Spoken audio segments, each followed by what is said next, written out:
আমার নবী আপনার নবী বলেন, আয়েশা এই চোখের পানি দুঃখের পানি না রে, এই পানি হইল আনন্দের পানি।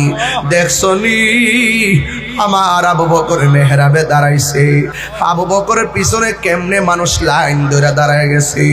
আমি নবী বলে দেই রে, কিয়ামত পর্যন্ত আমার আশেকরা এইভাবে মেহরাব তারে পাহারা দিয়া রাখবে।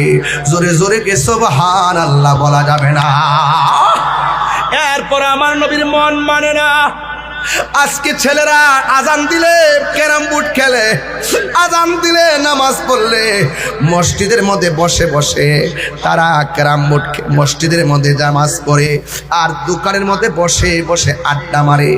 আজকে তো আমি মসজিদে এসে মাগরিবের নামাজ পড়াইলাম, মাগরিবের নামাজ পড়ে আমি হুট করে বেরিয়ে গেছি আর দেখলাম বাহিরে অনেকগুলা মানুষ ঘুরে। কেন রে ভাই ঘুরলেন কেন? আপনার কি মরণের ভয় নাই? এখানে নামাজ পড়ে আর আপনি দোকানে আড্ডা মারেন।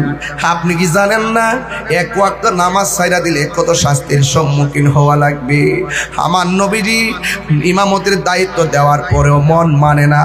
দুইজন সাহাবীর কাঁধের মধ্যে হাত মোবারকটা রাইখা কদম মোবারকটা খেসরাইয়া খেসরাইয়া মসজিদের ভিতরে ঢুকে গেছে। সিদ্দিকে আকবর টের পাইয়া ইমামতের জায়গায় ছেড়ে দিছে রে। আমার নবী ঘরের ভিতরে যায় কয়, আয়েশা, আয়েশা সিদ্দিকা কে জানেননি? মুফসিরিন riwayatকারীদের মধ্যে 7 জনের মধ্যে আয়েশা সিদ্দিকা একজন।